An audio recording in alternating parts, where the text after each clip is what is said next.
Barry. Can you guys just confirm that you're seeing the Torah blessing? Okay, you are, so that's good. I'll make it a little bit bigger. So we're going to be studying from the middle of the Bible, from the section of the prophets. So technically it's not Torah, but as I described before, Torah is a much bigger word. And so it counts as for the Torah blessing because we are studying sacred text. So let us say the blessing together in Hebrew and in English. Baruch atah Adonai, Eloheinu melech haolam, asher kitshanu b'mitzvotav, v'tzivanu la'asok b'divrei Torah.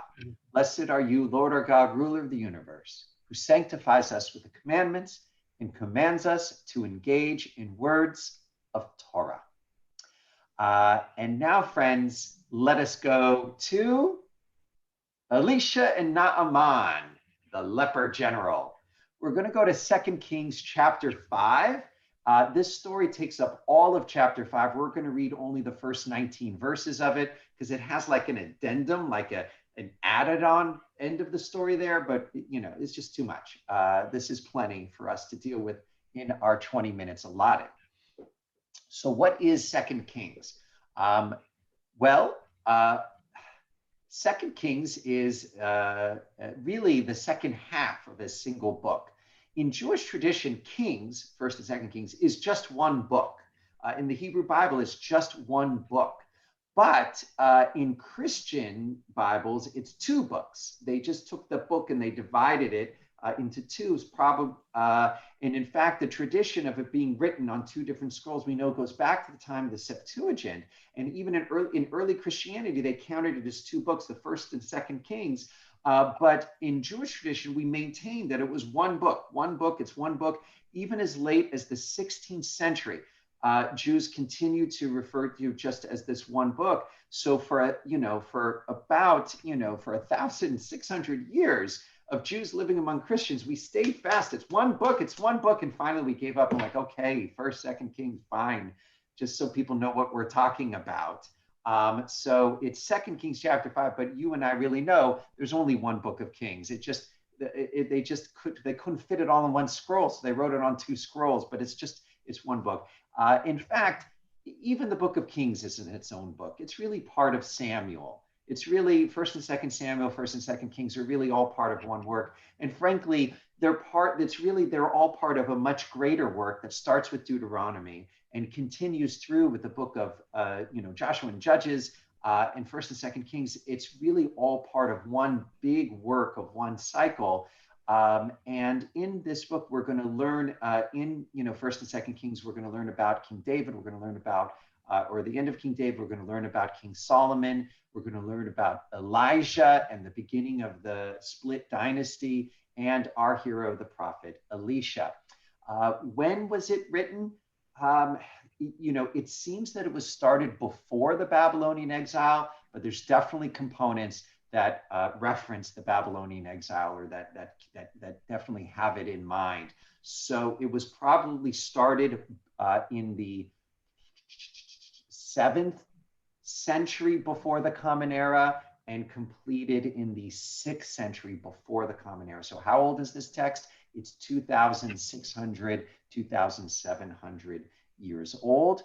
This particular story is hard to date because even though Naaman is referred to by name and Elisha is referred to by name, the kings that they talk about in the story are not referred to by name. So we don't know which kings are going on here, which make it less historical and likely as a history and really more of a story of moral lesson about to teach, and you'll see there is a moral tale in it, and also show how awesome Elisha is with with his wisdom and his miracles.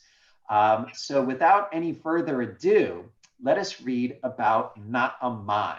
So again, a little backdrop. Naaman is a general of Aram, or the Arameans. The Arameans were a more powerful nation just to the north of Israel and Judea, or Samaria and Judea. They were in present day Syria is where they were. Damascus was their major city. And so they would be to the north of us and more powerful. We were not at war with them, but we were I guess we would be deferential to them at this time at the basis of the story. So, my friends, should we get readers, or should I just read for? I'll just read. Okay, I'm seeing some people pointing, so I think I'll read. Okay, so Naaman, commander of the army of the king of Aram, was important to his Lord and high in his favor, for through him the Lord had granted victory to Aram. But the man, though a great warrior, was a leper. Once, when the Arameans were out raiding, they carried off a young girl from the land of Israel, and she became an attendant to Naaman's wife. She said to her mistress, I wish master, referring, to the general Naaman, I wish master could come before the prophet in Samaria. He would cure him of his leprosy. Samaria, by the way, is the northern kingdom of Israel. It's just a synonym. He would cure him of his leprosy. Naaman went and told his Lord just what the girl from the land of Israel had said. And the king of Aram said, go to the king of Israel, and I will send along a letter. He set out, that is Naaman, taking with him 10 talents of silver, 6,000 shekels of gold, and 10 changes of clothing. By the way, 10 changes of clothing could mean that he was a really fancy guy, that he was showing, that he would wear a new outfit every day, which was not common. Most people in ancient times had an outfit, and you would wear it every single day. Or it could be he was bringing payment and in addition to all the gold, the clothing would be part of the payment, the gift that he would offer the miracle man to cure him of his leprosy. He brought the letter to the king of Israel. It read, now, when this letter reaches you, know that I have sent my courtier Naaman to you, that you may cure him of his leprosy. When the king of Israel read the letter, he rent his clothes and cried, am I God to deal death or give life, that this fellow writes to me to cure a man of leprosy? Just see for yourselves that he is seeking a pretext against me. All right, so this sets up the drama.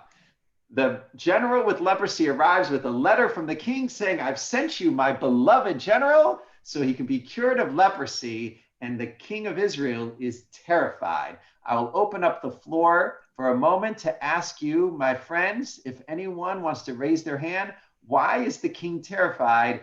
What's going on? Why does he say he's setting me up? Did anyone understand this and can explain to the others? Go ahead and just, all right, Dan, unmute yourself. Yeah, well, I mean, there's no guarantee he's going to be able to cure him. And he figures, well, this is a way they can get rid of the king of Israel. They'll just say, you got to cure this guy. Or you didn't do it. Or... Yeah. Yeah. Not only is there no guarantee he's going to cure the guy, he's got no chance. He's like, I've been set up. I've been sent with this letter. I sent this guy, oh, here, go cure my general. Thanks. And he's like, this is a ruse. He's seeking a pretext against me so that he could go to war and attack me because I didn't do his bidding. But I can't. When Elisha, the man of God, heard that the king of Israel had rent his clothes, he sent a message to the king. Why have you rent your clothes? Let him come to me, and he will learn that there is a prophet in Israel. So Elisha says to the king, don't worry, I got this. So Naaman came with his horses. Oops, there's people in the waiting room. Let's see if we can let them in. All right, so Naaman came with his horses and chariots and halted at the door of Elisha's house. Elisha sent a messenger to him to say to him, I'm sorry, hold on, let me show the whole thing. So Naaman came with horses and chariots and halted at the door of Elisha's house. Elisha sent a messenger to say to him, go and bathe 7 times in the Jordan, that's the river Jordan, and your flesh shall be restored, and you shall be clean. But Naaman was angered and walked away. I thought, he said, he would surely come out to me and would stand and invoke the Lord his God by name and would wave his hand toward the spot and cure the affected part. Are not the Amanah and the Pharpar, the rivers of Damascus, are they not better than all the waters of Israel? I could bathe in them and be clean. And he stalked off in a rage. All right? So just to make sure you're following along here, the guy goes on this long journey. He gets to the door of Elisha, who had summoned him, told the king, I got this. And Elisha doesn't come out of his house. He sends a messenger, says, go bathe in that river 7 times.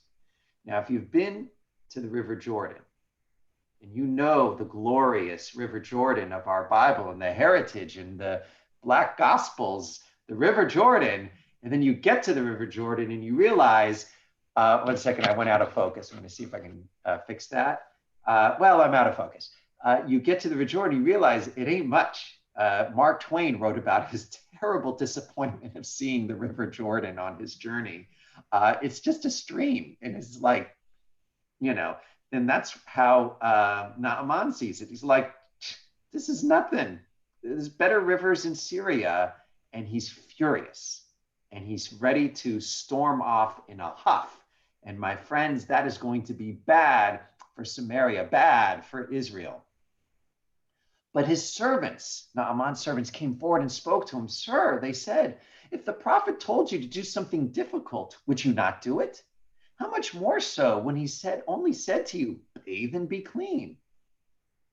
Okay, so he went down and immersed himself in the Jordan 7 times, as the man of God had bidden, and his flesh became like a little boy's, and he was clean. Returning with his entire retinue to the man of God, he stood before him and exclaimed, now I know there is no God in the whole world except in Israel. So please accept a gift from your servant.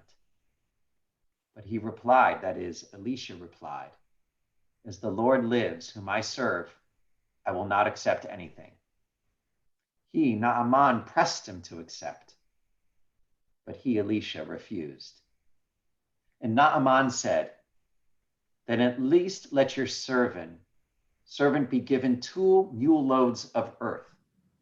For your servant will never again offer up burnt offering or sacrifice to any God except the Lord. But may the Lord pardon your servant for this. Okay, so let me explain this. Now he's saying, Naaman is saying, please let your Lord pardon me, your servant, for this, what I'm about to explain. He, Naaman, says, when my master, the king, enters the temple of Rimmon to bow low and worship there, and he's leaning on my arm, because, you know, he's the #1 general, he's the right-hand man. If he's leaning on my arm so that I must bow low in the temple of Rimmon, when I bow low in the temple of Rimmon, may the Lord pardon me, your servant, in this. And he, Elisha, said to him, go in peace.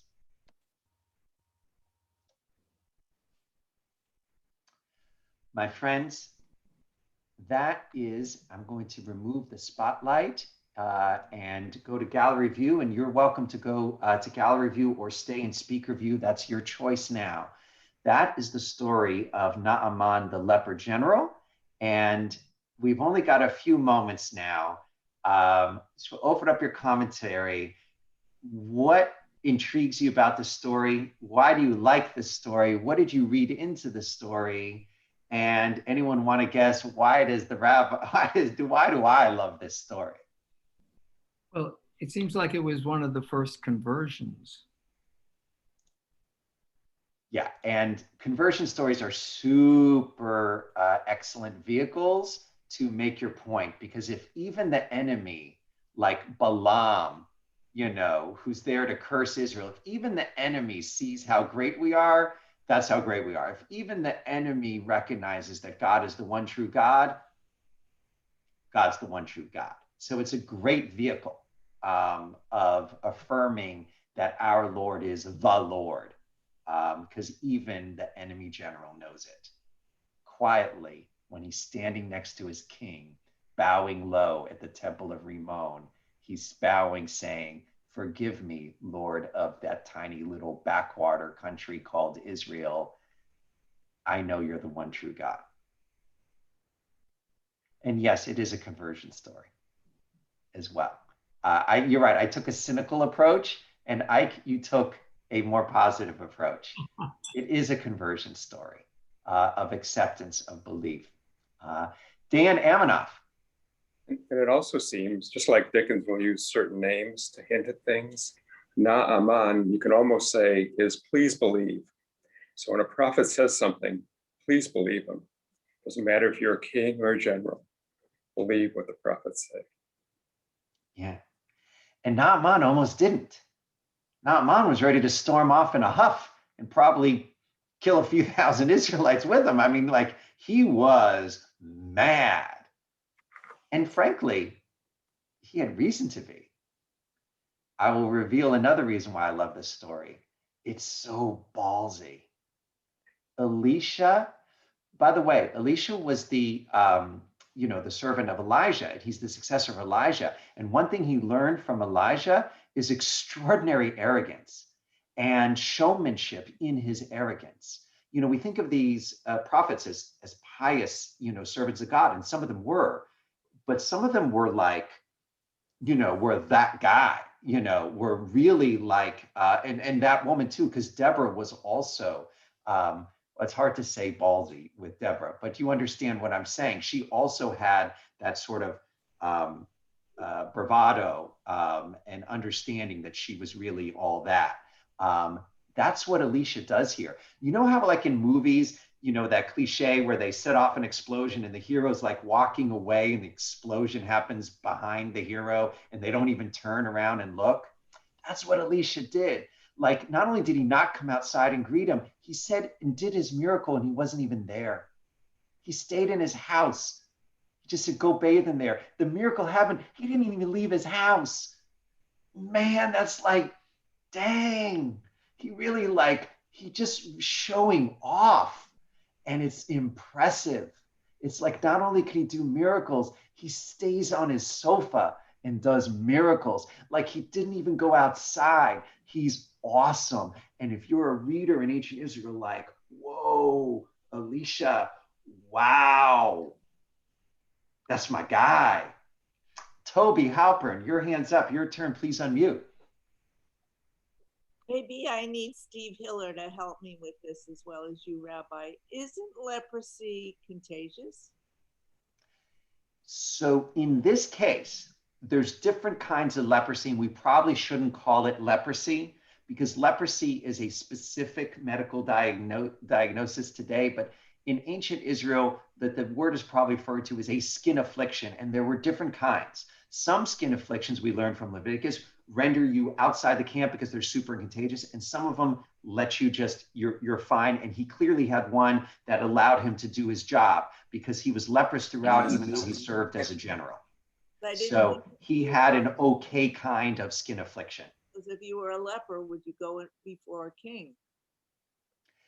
Again, he was not the kind of leper that would send you outside the camp and away from others. He was the kind of skin affliction that you could be among others by definition. Otherwise, the story doesn't work. Right. Actually, these days, we don't call it leprosy at all. We call it Hansen's disease, and it's caused by a bacillus called Hansen's bacillus. Right, but the biblical term leprosy would be a broad category that would include Hansen's disease and any other skin affliction that would give you white scales or other things. So it's not a medical term. It's a category. Maybe psoriasis. Frank. The other thing is that he didn't accept the gift or the payment. Yeah. That's what's so, hate about this guy, right? It meant nothing to him. He didn't want the payment, and and he wanted something bigger. He wanted Naaman, and got him. Or maybe he figured, payment was beneath him. Friends, we're just about the end of our time on this story, so I want to share with you just a couple more things that are so neat about the story. One is the farce. The great heroes, the great important people of the story all know they're all wrong, and they all have to be corrected or shown the way by their servants.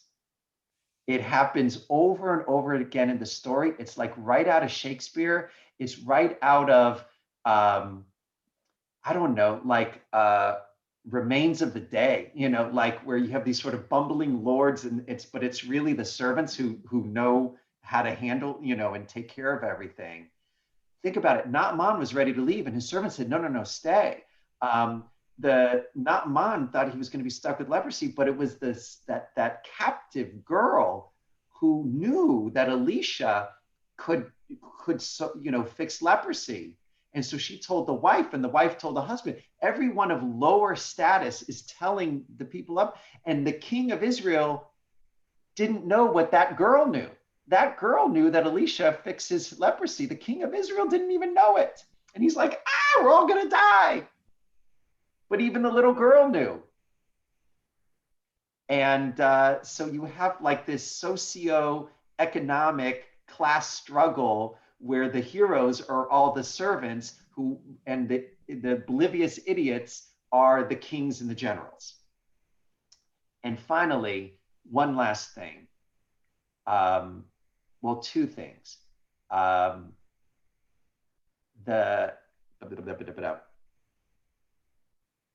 the servant said to Naaman, had he asked you to do something hard, you would have done it.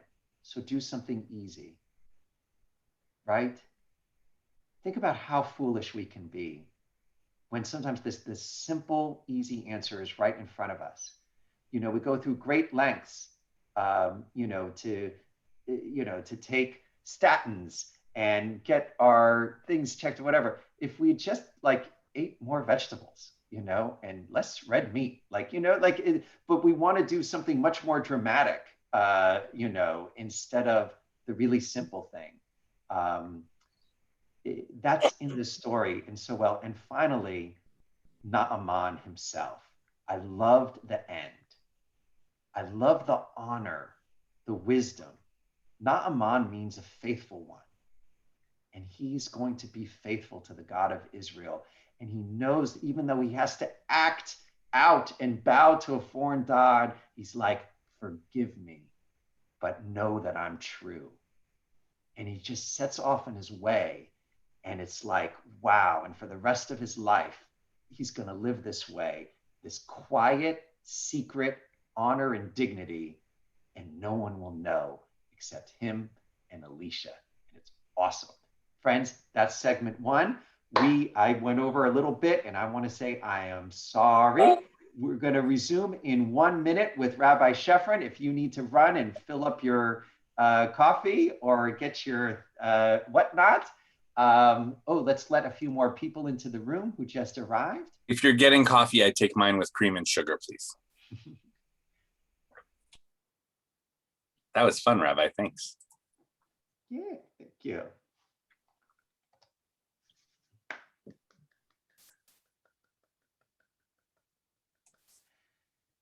All right, we're 30 seconds away from our next segment. You're welcome to chit chat if you want to say hi to anybody.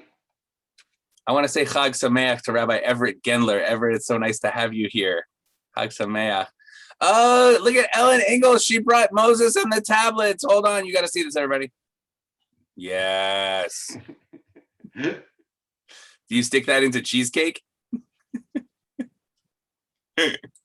No, it's like a flat Stanley that our Jewish RV group has. It's a flat Moses. It's a flat Moses. That's outstanding.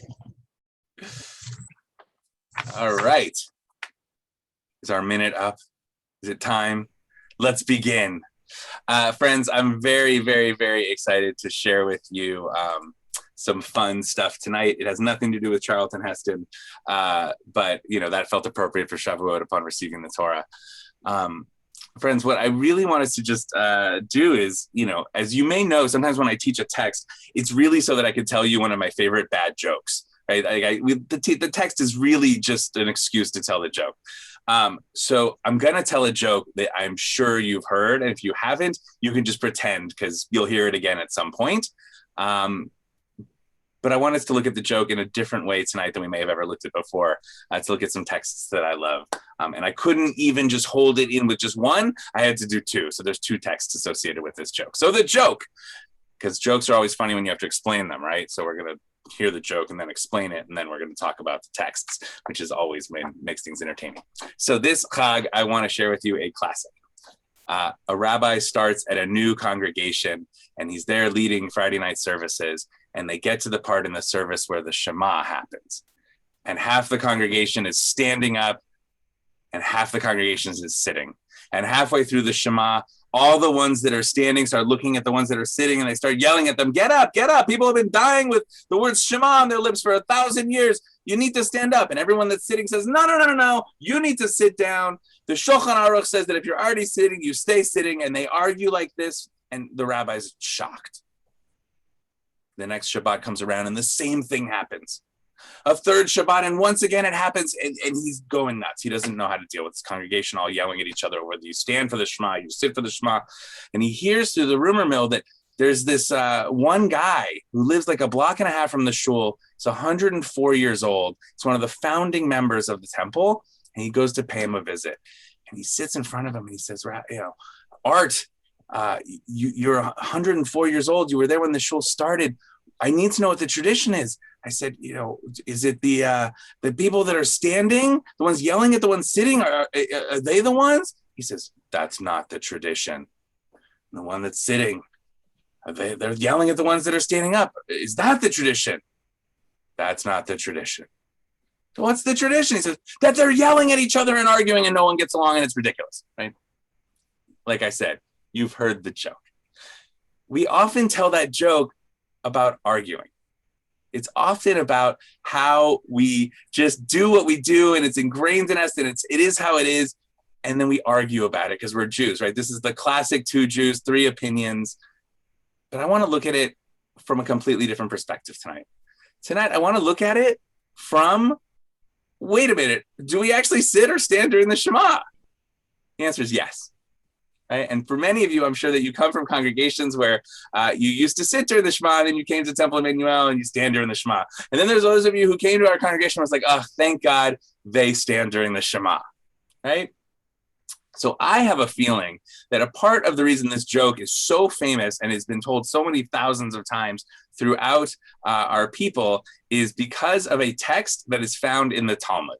So I want to share that text with you and see if we can deduce some fun things from it. And then hopefully I'll have time to share another text with you that has a similar but simultaneously important message. Can you all see my screen? Do you see the text that says BT Brachot 11a? Hooray, I see nodding heads. Yes. I like nodding heads. They're fun. All right, friends. So we're going to walk through this text a little bit slowly so that you can be sure to follow along. And before we actually start with the text, so don't read ahead yet. I should have waited 30 seconds to put it up. There are 2 things that I want to make sure that you are aware of. Beit Hillel and Beit Shammai. You've heard their names before. Beit Hillel is who we tend to follow because generally Beit Hillel is the school of Jewish thought that's a little bit more lenient. And Beit Shammai is, Hillel's study buddy, who tends to be a little bit stricter and we don't follow as much, but every now and then. That's 1. And 2 is the reason that there's this constant argument about the Shema actually comes in Ve'ahavta. If you think ahead, like a verse, right? When we say the Shema, we usually follow it with Ve'ahavta. And, it's we put these on the doorposts of your house and on your gates, and you think of them on your way. Love God with all of your heart. All these beautiful instructions that take us through our lives. But it also says, when you lie down and when you rise up. So the Talmud is going through an argument. The rabbis are arguing, well, do I say the Shema when I'm lying down? Or do I say the Shema when I'm rising up? Or do I do it at both? So there's a good argument that says when you say the Shema in the evening, you actually say it laying down, like sitting down or laying down, reclining. And there's an argument that says you'd say it when you're standing up, when you rise up, right? And this is actually one of the foundational pieces where we get this understanding that we stand for the Shema at Temple Emanu-El. This is some of the original stuff. So it's taught in the Baraita that our rabbis, our ancient sages taught that Beit Hillel says, standing, sitting, reclining, walking on the road, or at one's work.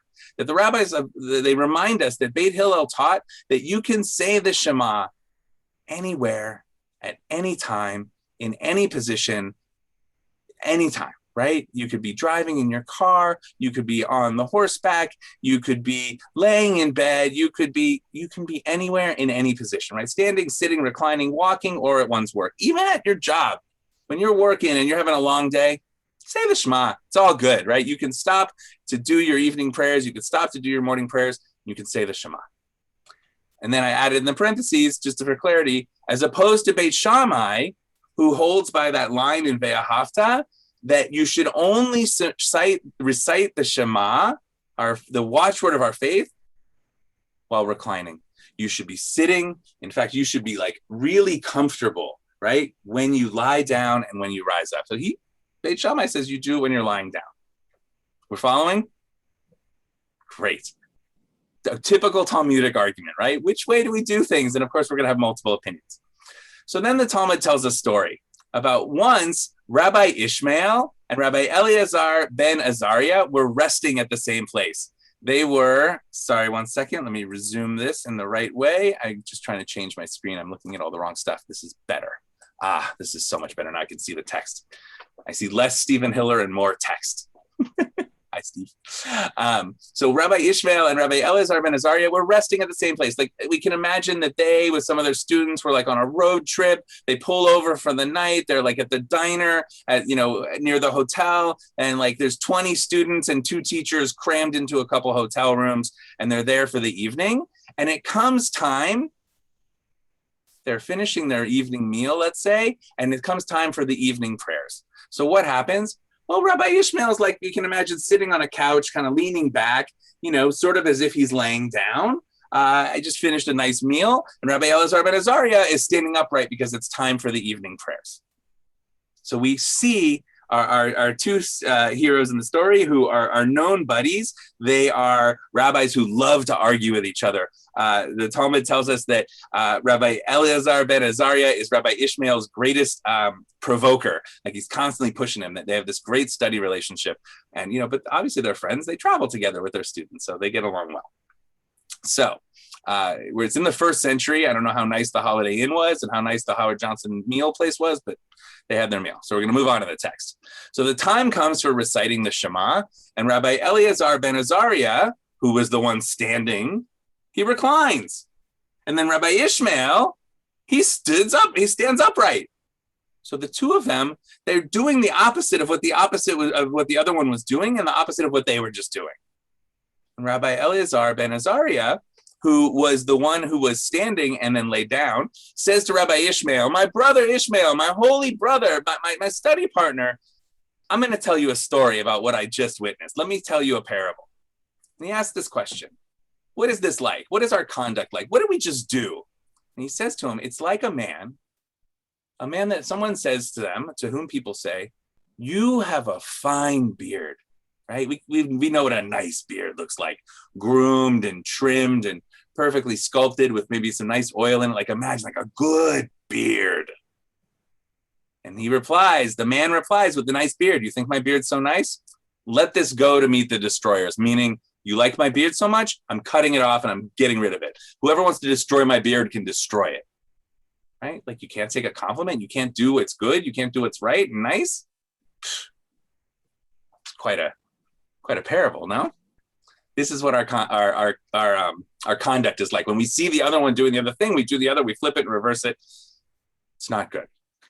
So now here with you, as long as I was standing upright, he says, You were reclining. And now that I recline, you stand upright. Why do you got to show off in front of everybody and do the opposite and make me look like a schmendrick? Right? What are you doing?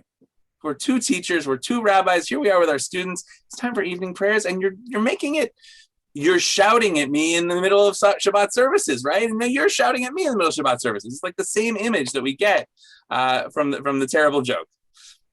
To which he replies, I've acted according to the rule of Beit Hillel, right? I can do this however I want, whenever I want. And you have acted according to the rule of Beit Shammai, where you must recline. He immediately says, no, I'm not being a schmendrick. I'm following this way of understanding Jewish life, that there's multiple ways of doing it, and you have your way, and I happen to follow this way, or I follow this way, and you happen to follow that way. And what is more, I had to do this. It was imperative that I did this because lest the disciples, lest our students see this and fix, like they affirm and make concrete the halacha, the Jewish law, as so for future generations. Because if I had also sat down and both of us were reclining, our students would have thought that we both do the things the way that Beit Shammai does them, where you have to sit down for the Shema. And we know, as I said earlier, that Beit Hillel is who we follow more often, which is that you can do it many different ways. So not only am I not trying to disrespect you and do things that are like obnoxious, I'm actually doing this to prove that Jews do things different ways. That's a nice text. We take that joke, right, of the Jews arguing about which is right, what's the tradition, the tradition is arguing. Absolutely. These two rabbis are like engaged in this battle in a way, a battle of wits, they're not angry with each other. With that amazing parable of like, it's a nice beard, cut it off. To make sure that you know that sometimes we have to do different things to be Jews in the way that we're Jews. I'm going to stop the share for a minute and open the floor for some comments or questions really quick. We'll take like one or two, just a quick couple, because I want to share with you another text. Does anybody have any questions or comments or things that you liked or disliked about that text? I saw Roz Klein scratch her head. Toby Halpern, yes, Tovala. I love when you call me Tobola. It reminds me of my grandma. Thank you. If we took this relativism to heart, then all Jews could be seen as needing to be more tolerant of other Jews. So that we wouldn't say those Orthodox are too extreme or those conservative are too observant, and the flip side is the Orthodox or conservative could say we're too liberal. Wouldn't that be wonderful? It's a beautiful thought. I like it. That's the thing I like about that joke, right? Everyone was in shul. Everybody was there arguing and yelling. That makes me happy as the rabbi, right? The new rabbi, like everyone's there. Any other comments, thoughts? All right. Rabbi Glickman gave it a thumbs up. I'm glad. Great. So what's really nice about that text too is if you look at the two characters, Rabbi Ishmael and Rabbi Elazar ben Azariah, they actually have the same teacher, right? And Rabbi Ishmael throughout the Talmud is known for his teachings about peace amongst people, amongst brethren, amongst groups. So it's really like not only is it this great text for us, but it's also a great insight into the kind of rabbi that he was and the Torah that he taught. I just picture it like the road trip with the students, and they're like crashed on the floor together, and they had a little schnapps at dinner, and they're like, "What are you doing? You stood up!" And it's the joke that we tell all these, 1,000 years later. 2,000 years later. It's pretty spectacular. So I'm going to share my screen again. I think we have time to get to the second text. Rabbi, how much time do I have? I stopped paying attention.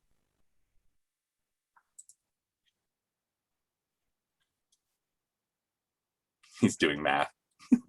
No, but I'm trying to remember when I stopped, and I think I stopped at 8:35, right? All right, well, I'll do this one quick then. We want to make sure that Rabbi Elaine gets to teach, so I'll be quick.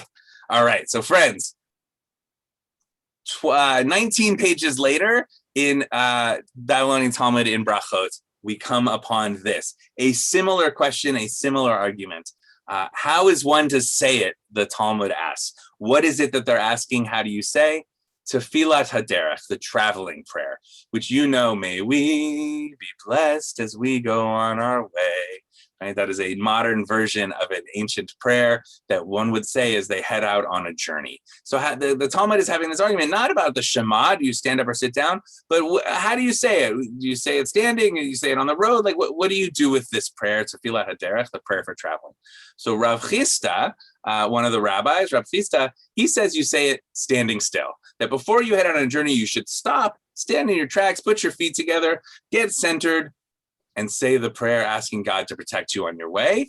And Rav Sheshet, who's Rav Chisda's buddy, again, they're companions in study. They argue with each other a lot. Rav Sheshet says, yeah, you can say it like that. And you can also say it when you start your journey. You can say it when you start walking down the road. That you say it, but like you're on your journey. So may we be blessed as we go on our way that we're already on. You don't have to do it before you go. Nice. You don't have to like stop your car, get out, say the prayer, standing still, and then get back in and go. You can say it while you're driving down the road. So there they are. These two rabbis also on a road trip together. I can imagine, on their way to Woodstock or, to have a nice Shabbat dinner before Janis Joplin played or whatever it was. Rav Chisda and Rav Sheshet are going along together. They're on the road. They're on their way. They're actually on horseback is more realistic. When Rav Chisda stands still to say this prayer. He stands still on the way. Very practical, yes. So he stands still on the way and he says the prayer, right? He stops doing, and Rav Sheshet, who's blind, we find out in the Talmud, can't see his buddy, and think about this, can't read the Talmud, has memorized biblical verse after biblical verse and Mishnah after Mishnah and Midrash after Midrash, who is a walking, living, breathing library of Judaica, of just all of the texts, says, what just happened? I hear my buddy offering the prayer. The horses have stopped their footsteps. There's no more ka-clunk, ka-clunk, ka-clunk. What's going on? And he asks, his driver, the guy who's driving his horse, and says, what is Rav Chisda doing? He says, he stopped to pray. He's standing and praying, he replies. So when Rav Chisda says, Rav Sheshet says, place me in a position that I also may pray. Right? So going back to the top really quick, Rav Sheshet said, you can say it while you're standing still, and you can say it while you're proceeding. You can do either one, but Rav Chisda, he was the one that said you can only stand it staying. So Rav Chisda is following the way that he always does things, right? Rav Sheshet then says this great line at the end, which I love so much. Place me in the position also that I may pray. For if you can be good, do not be called bad. Do the right thing. Make sure that what you're doing is right and good and just and moral and important and has action to it, so that you are not called bad. So that someone doesn't witness you, bad-mouthing the way the other one is, arguing unnecessarily, putting them down but rather doing the thing that connects you to God and tradition and faith. And for what he does is he stops on the road and offers the prayer side by side with his companion, even though they had different ways of approaching it. So I think what Toby said was really on point, right? Not only would it be better, it would be great if we could be, all Jews could be, more like brothers and sisters. That would be wonderful. But also that there's things that we do, and we don't dismiss things. We don't ignore that there's things to be done, that there's prayers to be offered, that there's holidays to be celebrated, that there is life Jewishly to be lived because of a disagreement. We still do what we do. We go about things the way that we go about them, because that's what being a Jew is all about. To quote my esteemed colleague, teacher, and friend, Rabbi Brenner J. Glickman, Judaism is a get up and do religion. And both these texts, that's what's underneath it. Is there's all this stuff to be done, to be prayed, to be said, to be learned, to be journeyed, right? You can argue about it all you want, but that doesn't excuse you from getting up and doing. So I'm glad you're here to learn with us, because that, my friends, is staying up late and learning some text for Shavuot. We have time for one comment. If anybody has one comment, thank you for the hand claps. Anybody?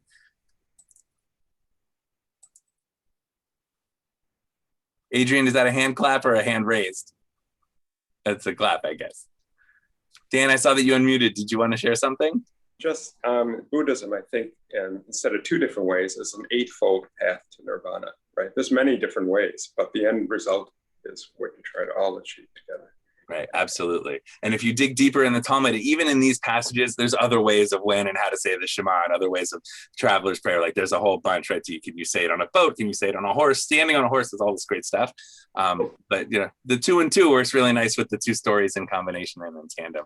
And it works well with the bad joke at the beginning. So I wish you all a Chag Sameach, a good Shavuot. May you receive much Torah this holiday and throughout your lives. Thank you. And it is my distinct honor, unless Rabbi, you want to introduce our Well, no, we're going to give everybody a minute. A break, and then we're on for the headliner. A minute break, because Rabbi Elaine Rose Glickman, the anchor, and the featured performance after the warm-up acts is about to begin in 1 minute. If you need to go get a glass of water or get what you need to go, or you can unmute and chit-chat. We're having a little break.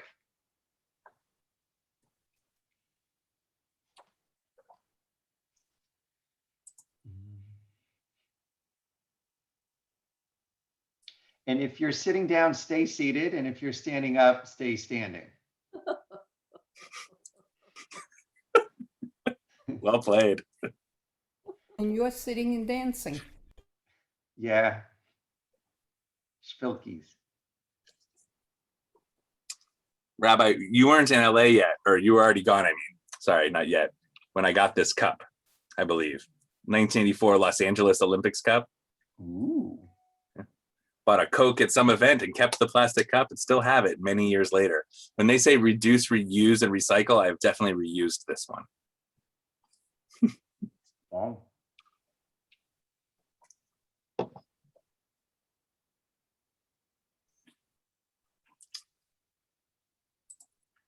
While we're waiting, Rabbi Sheffield, did you check the number of letters in the Torah?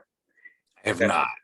Yeah, I haven't, but was it 603,550 was the population? I think so. So that actually adds up, the 55 is like 10, so 603 plus 10 is 613. Look at you with the gematria. Yeah, it's interesting. I like that. I like that Dan is bringing Torah study back to our evening study. I like it.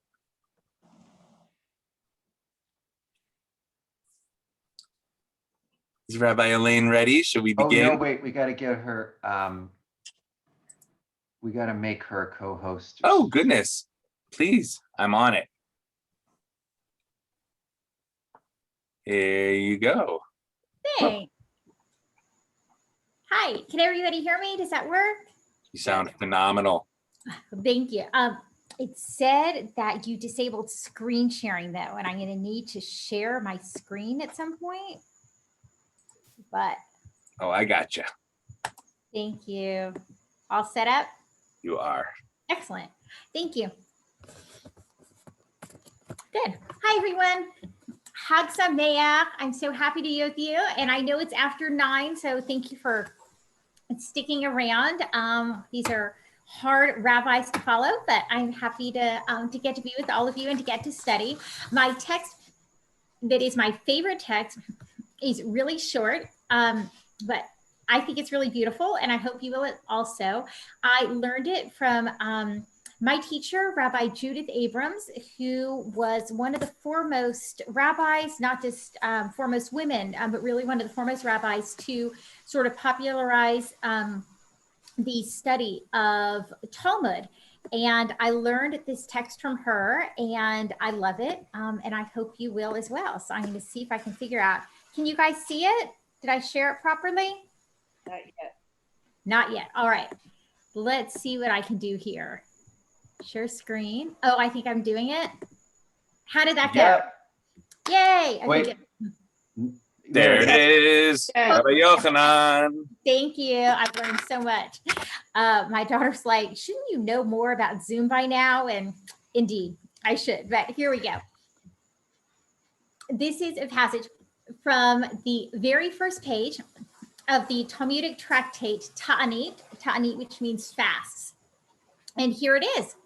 Rabbi Yochanan taught, God holds 3 keys that God does not entrust to any messenger: the key to reign, the key to childbirth, and the key to the resurrection of the dead. I'm going to read it again because it's short and I love it so much. Rabbi Yochanan taught, God holds 3 keys that God does not entrust to any messenger: the key to reign, the key to childbirth, and the key to the resurrection of the dead. Now, this passage, this is just my commentary. This passage comes at the very beginning of the Talmudic tractate Ta'anit, and it occurs in the context during a discussion of where and why to include a blessing that praises God as the one who makes the rains fall. So in the midst of this spirited discussion, why do we praise God as the one who makes the rains fall? And where should we place that blessing in our prayer service? Out of that discussion, all of a sudden, Rabbi Yochanan pipes up, God holds 3 keys that God does not entrust to any messenger: the key to reign, the key to childbirth, and the key to the resurrection of the dead. So I'm going to throw this out for about a minute or two. I invite you to think about this, and I invite you to share your thoughts on these 3 items. Why might this blessing, the blessing of rain, have been of such importance to our sages? What is the relationship between rain and childbirth, rain and the resurrection of the dead, childbirth and the resurrection of the dead? And what do you believe is holy, that is completely in God's power? And what powers are given over to humanity? Now, I recognize we could talk about any of these for an hour, but I'm just throwing all of them out at once. If you want to put answers in the chat, if you want to think them to yourself, or if you want to raise your hand, pick the one question of the 3 that you think is the most significant, and pick one that you'd like to offer a brief answer. I'd love to hear your thoughts, either out loud or in the chat, or you can share them with me another time, whatever you'd like. Could I ask you please, Rabbi Shefrin and Rabbi Glickman, if you would help me, if people are raising their hands, just help me call on people and unmute them. Thank you. If anybody wants to share, please. Dan Amanoff has his hand up. Thank you, Dan. So I'm just curious. I mean, I know about the prayer for rain. I know about the prayer for resurrection of the dead, because that's in the Amidah. But is there a prayer for childbirth? And if not, maybe that's the special one. That's beautiful. That's a really good question. When we talk, and it's interesting because, right, the prayer for rain and the prayer for the resurrection of the dead, they are found, spoiler alert, in the second blessing of the Amidah, which is also known as a blessing, Geverut, praising God's might, right? In Reform tradition, interestingly, we have sort of come to identify the first blessing of the Amidah in a way as a blessing of childbirth, because in inserting Sarah, in many congregations, we say Magen Avraham, the shield of Abraham. Some say Ezrat Sarah, the help of Sarah, but some say Poked Sarah, who remembers Sarah, and traditionally remembers Sarah in childbirth. So that's a really interesting way of looking at it. Thank you. Other questions or comments or anything like that? I want to amplify something that Adrian Hutt wrote, which I think is like striking.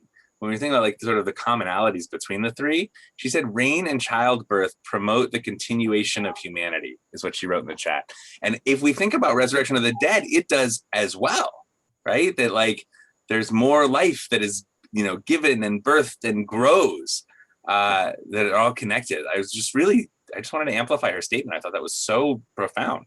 Beautiful. Thank you, Adrian and Rabbi Shefrin. And I'm looking at the chat now. I see Elizabeth said, alike all phenomena of nature. Beautiful. And then she goes on to say, but resurrection is mystical, unlike the other 2. So thank you. I like that very much also. Any other thoughts or comments on any of the questions?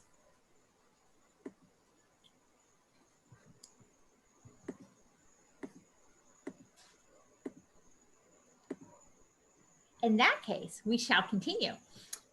I think I do want to amplify also. Oh, wait, Roz. I see Roz and Lieber raise your hand. I'm sorry, Roz, I didn't see you. There we go. That's okay. Thank you, Roz. I don't know whether I'm on or not. You are. We can hear you. Oh, good. My one thought was with resurrection of the dead, you're also talking about an agrarian society. When you plant seeds, and sometimes things go to seed by themselves, and with the aid of some water and whatnot, they then grow up. It's almost like they've been resurrected. Beautiful. I love that. Thank you. To think about the resurrection. I do want to bring up, it reminds me not just about what you're saying about the agriculture, which is also true, but the idea that, to understand what seems, as Elizabeth said, such a mystical concept, but to think of the resurrection of the dead in the sense of reminding us about agriculture. Our sages also said, when you see someone, and we should be thinking about this post-COVID, when you see someone whom you haven't seen for 90 days, what is a blessing you say? If it's been only 30 days, you say Shechianu. But if it's been 90 days, you say Baruch atah Adonai mechayeh hametim, blessed are you Adonai who resurrects the dead.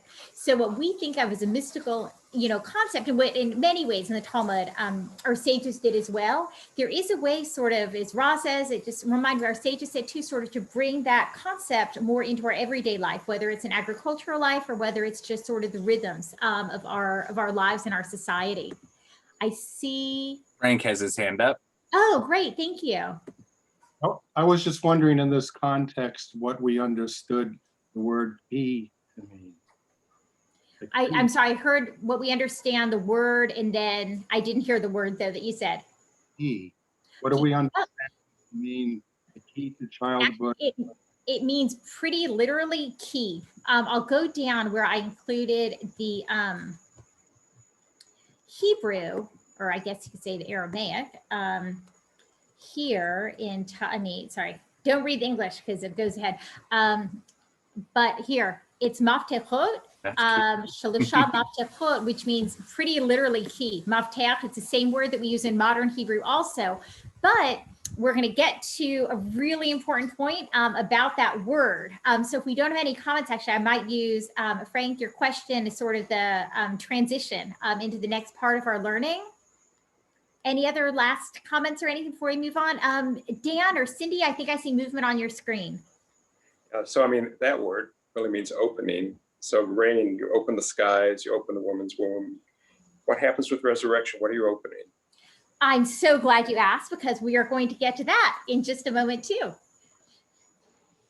The continuation of this passage, and we're going to continue reading the rest of the page Ta'anit A, going into Ta'anit B. By the way, when you have pages of Talmud, it's not like you just have 2 and then 3, because it was written as a folio, right? So you have 2A is like 1 page on, but then you turn it over and it's B. So there's 2A on one side, you turn the page, and then the other side. So it's like, when you do 2-sided copies now, instead of saying page 2, page 3, be 2A, 2B. So this is going to continue 2A and 2B. And we're going to see that Rabbi Yochanan is going to use a rhetorical device that's called Gezerah Shava. So basically, his classmates or fellow disciples are going to say, what? Where do you get this from? Where does this come from? What are you talking about with the key? What do you mean by the key? Where does this come from? And he is going to use what's called a proof text. He's going to go back into the Torah, back into the Bible, and he's going to find texts that prove his point. And the device he uses, you see this throughout the Talmud, is called Gezerah Shava, which means literally an equal cutting, an equal cutting. Now, what does that mean? An equal cutting. It means if I have a word that occurs here, and that same word occurs somewhere else, those verses, those teachings must somehow be related. So how are we going to prove that there is a key in the first place, and that is a key to rain, a key to childbirth, and a key to the resurrection of the dead? How are we going to do that? We are going to use, as we learned, our word mafteach. And as we have the word mafteach, as Dan said, the root is patach, is to open. So if you have the word mafteach, meaning key, which has the root patach, open, if you want to prove relationships among these, what might seem these various items among rain, childbirth, and the resurrection of the dead, what do you need to do? You need to prove that they have something in common, some word in common. Once you find a common word in each of the Bible's description of these three concepts, you can use that equal cutting, that similar word, to fashion a relationship among the three. So what is Rabbi Yochanan going to do? He's going to find three passages that use the word patach, or open, which is the root of mafteach, of key. So all he needs to do is to find three passages that refer to childbirth, rain, and the resurrection of the dead that use the word patach. So here he's going to find them. The first one, the key of rain. How do we know that only God has a key to rain? Because the key of rain, as it is written, the Lord will open for you. Patach, the Lord will open for you God's good treasure, the heavens, to give the rain of your land in its due time. Who's going to do this opening? Specifically, the Lord will open. The Lord will open, the Lord patach. God, it doesn't say someone else will open for you treasure. It says God will open, God will open, God will patach. Therefore, God must have mafteach, God must have that key to give the rain in your land in the due time. Great. So we've got rain. What about childbirth? Remember in Genesis, when Rachel complains to Jacob that she doesn't have children, and Jacob, maybe not the most sensitive man in the world, says, you know, why are you bothering me? I'm not in charge. I'm not in charge of whether you have children or not. You know, basically God's in charge. You know, go, like, don't bother me. You know, it's not my responsibility. But what do we see? That basically the Torah agrees, the key of child as it's written, and God remembered Rachel and listened to her because she was crying out that she wanted to bear a child, and God opened her womb. Torah is saying, you're right. Jacob, you were right. That key to childbirth, patach, the ability to open a womb, the opening, that is only given over to God. It was God who remembered Rachel, God who listened to her, and God who opened her womb. Patach, God opened her womb. Mafteach, God controls the key to childbirth. And finally, whoops, got a little overeager here with my screen sharing. The key of the resurrection of the dead. And this might sound familiar if you're not a, whatever, habitual reader of Ezekiel. We do read this every year in our Yom Kippur service. The key of the resurrection of the dead, as it is written, and you shall know, this is in Ezekiel's valley of dry bones, a vision of the dry bones, when there are these dry bones, and Ezekiel says, your God says, can these bones live? And Ezekiel says to God, oh God, you alone know. And God allows the bones to return together, puts the flesh as sinews upon them. And we read Ezekiel, it says, and they rose up a very great host. And then God basically says, this is just a preview of what I'm going to do. You shall know, people, you shall, Ezekiel and all of our people, you shall know that I am the Lord when I have opened your graves. Patach. When I've opened your graves, I alone, there's no one else who's going to be opening these graves. Patach, it's only God. Therefore, as God is the only one who can patach, open these graves, God is the only one, mafteach, who controls the key to the resurrection of the dead.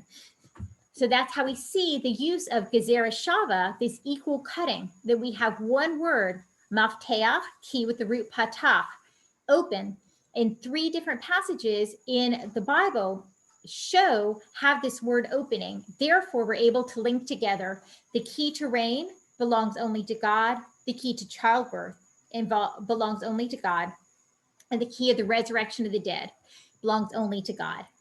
So I have a teeny little bonus if there's time, but I totally understand if there's not time. But does anybody have any questions or comments or anything like that? We can open it up for a minute or two. And yeah, anybody has questions or comments or any insights, I would love to hear them. Adrian Hutt. I do. Adrian Hutt, thank you. Thank you. So are there any other passages, or are these the only three?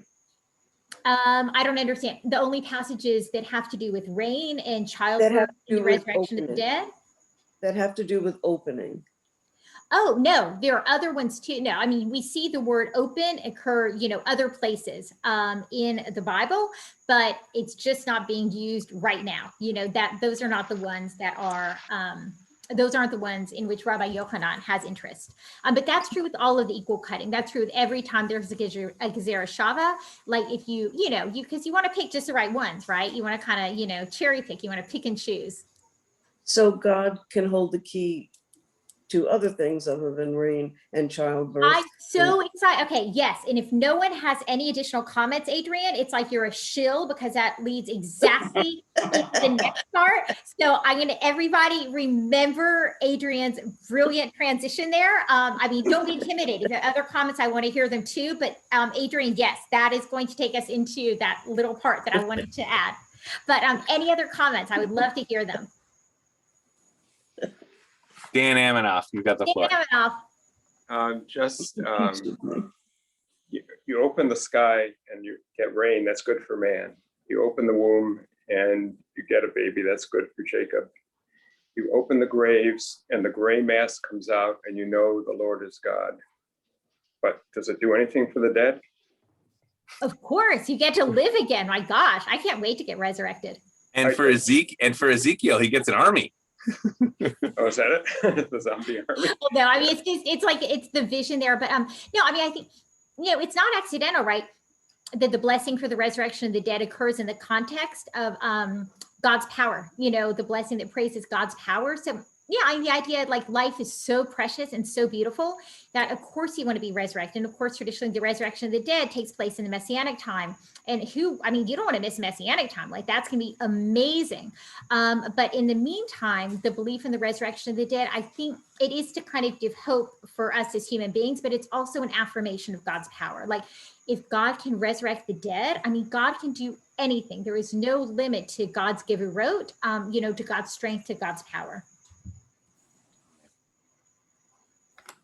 Other thoughts or comments or anything?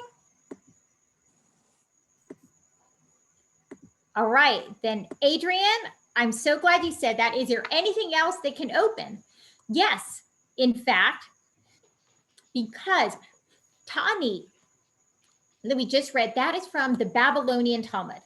The Babylonian Talmud is kind of, believe it or not, there's two versions of Talmud. There's a Jerusalem Talmud and Babylonian Talmud. And you would think today that the Jerusalem Talmud is like the premier Talmud, that that's the one you want. But actually, in ancient times, the Babylonian community actually was better known and was seen as more authoritative, if you can believe such a thing.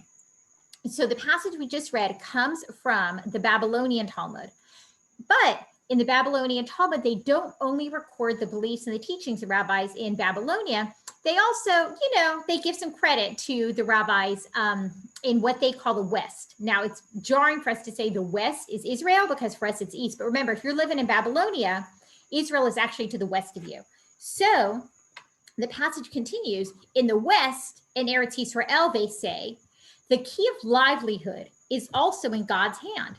So where it's a Babylonian tradition that God holds the key of rain, childbirth, and the resurrection of the dead, they give voice here to an additional tradition in the West, in Eretz Yisrael, where they also say the key of livelihood is also in God's hand. And how do they prove, mafteach, that the key to livelihood is in God's hand? They bring up, just as Adrian said, well, here's another passage where the word patach, open, is used. And in Psalms, this is part of Ashrei. For those who are familiar with it, you open your hand. God, you open your hand and satisfy every living thing with favor. Who opens your hand? Human beings don't open their hands. God, you open your hand. Only God opens God's hand, open, therefore, and satisfy every living thing with favor. Therefore, the key to satisfying every living thing with favor, the key of livelihood, that mafteach, that key is only in God's hand. So you say, all right, so there's this tradition in Israel.